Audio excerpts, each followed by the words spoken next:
blacklisted by WWE to prevent any incidents from occurring again between these two. Wrestling legend Tully Blanchard's daughter, Tessa Blanchard, became one of the biggest names outside but I'm glad I am making this video for y'all. Sorry if you hear stuff in the background. From other wrestlers. Multiple wrestlers came out to confirm that she did indeed use racist slurs and treated people poorly backstage. She's also been accused of being difficult to work with behind the scenes. Reports of her being disrespectful and having a poor attitude have followed her throughout her entire career. Her reputation for being uncooperative added to her difficulties in maintaining positive relationships with other promotions. These issues have made Blanchard a risky hire for many companies, leading to her effectively being blacklisted. Still not confident about which used car to buy? Nope.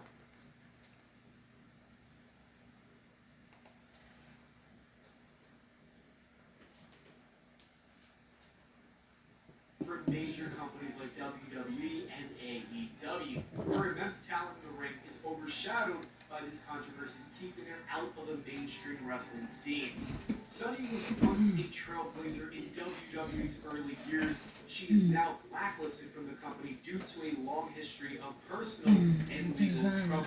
Despite being a Hall of Famer, her repeated arrests, mostly for DUI and domestic violence charges, have made it impossible for WWE to continue associating themselves with her.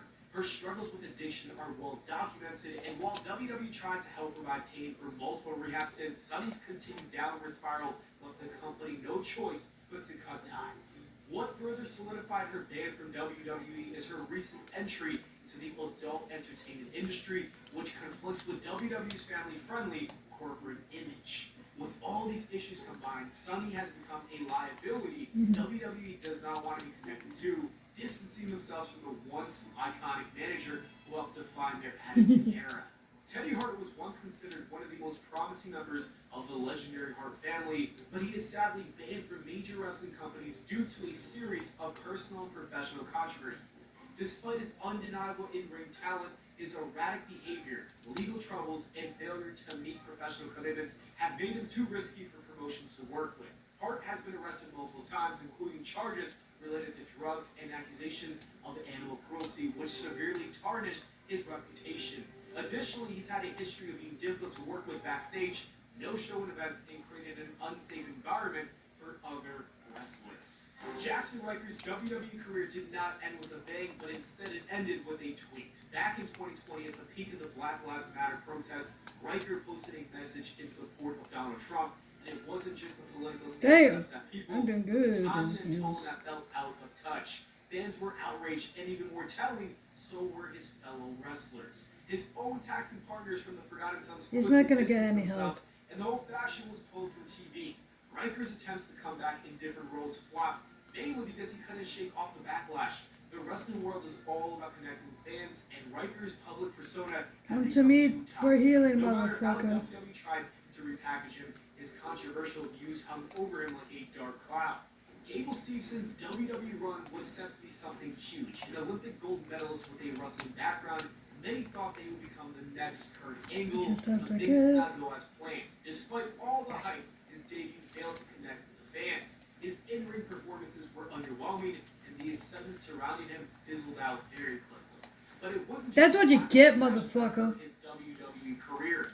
Fans could not forget about the cloud over his past. His 2019 SA investigation kept resurfacing. Every time he appeared, social media lit up with reminders of the trial, overshadowing anything that he did in the ring. The WWE, already sensitive about bad press, could not shake the negative attention, so it's no surprise that Gable Stevenson's WWE run was a bust, and he quietly disappeared from the spotlights. Sexy Star is the last wrestler who was banned from WWE for a shocking incident in 2017. During a match at Triple A's Triple Mania event, I don't care. I am risking myself. See, I risked myself. I brought our healer back. Well, our other healer. Disregard for her fellow wrestler's safety caused outrage across the industry. Not only did she receive backlash from her peers, but major promotions, including WWE, have distanced themselves from her. Star's refusal to take responsibility for the incident, claiming it was all just a misunderstanding, further damaged her credibility. The WWE prides itself on professionalism. This is why I love where you're at. So bringing someone in with a reputation for being unsafe in the ring would be a major liability. Because of that, Star's name is practically erased from any conversation about WWE opportunities. Including even tweeted this about her back when the incident happened, saying, "Sexy Star will never step foot in one of my locker rooms. I hope others follow suit." Anyways, that is it for the video, guys. Thank you so much for watching. I hope y'all enjoyed it. If you did, please make sure to leave a like and subscribe for more. I'll see you all in the next video.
Lost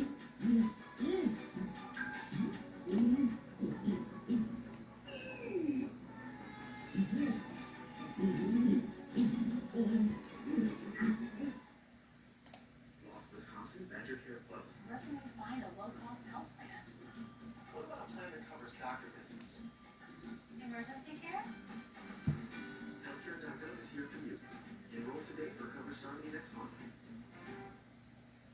This video is sponsored by Merrick Health. This is a receipt in real life, while this is a receipt in WWE.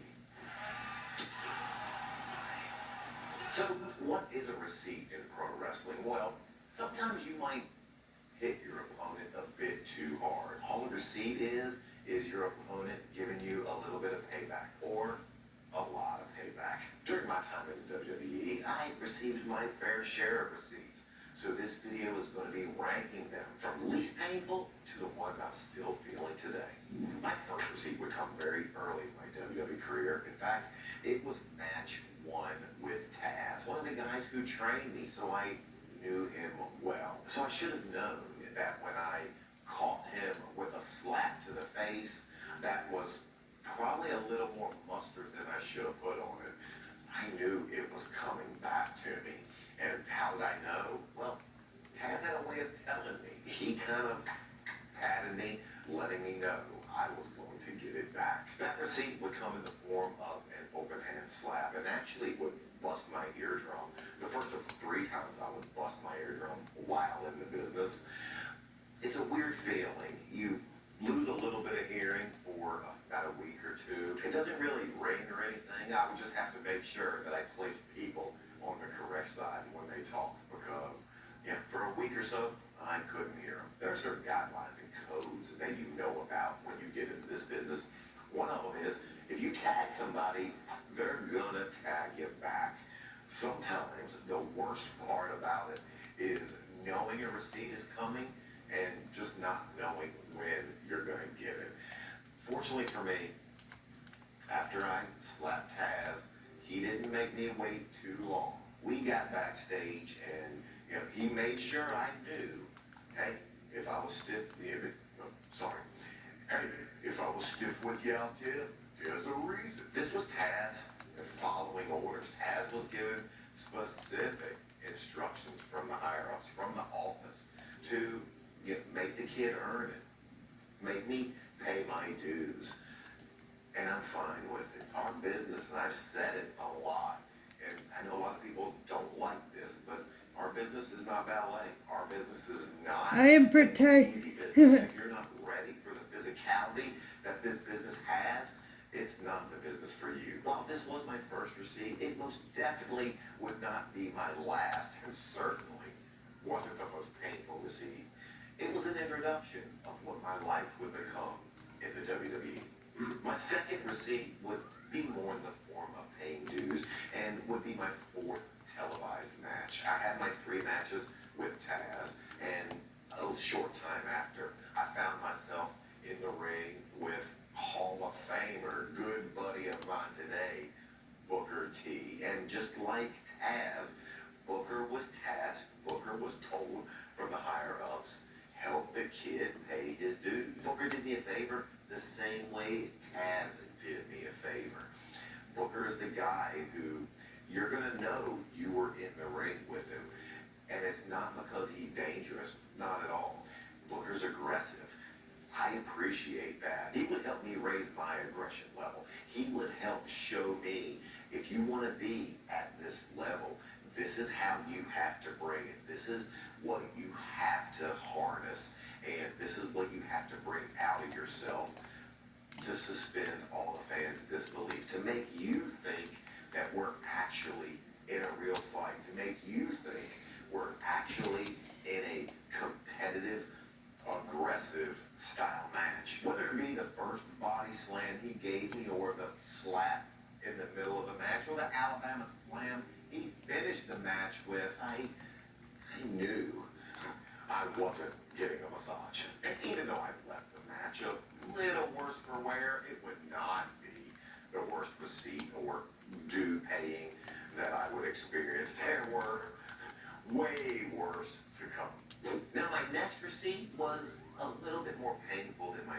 previous ones, but it gave me a valuable lesson, a lesson that I would take with me, and actually a lesson that I instill in others to this day. This receipt would come around 2003, about 2 years into my wrestling career, and would come courtesy of Test. I would find myself on a loop in the Pacific Northwest with Test, and during singles competition, I made a mistake that at some point every wrestler makes during their careers, but it's a big no-no, and it's a no-no because it tells everybody watching that what we're doing is predetermined. About midway through the match, we both would find ourselves trying to duck the same clothesline.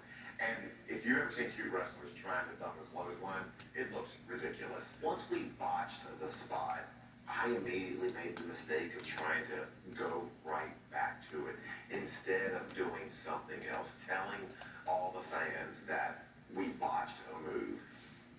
This is a no-no. This tells everybody that what we're doing is predetermined. Test And that's gonna be cuts all.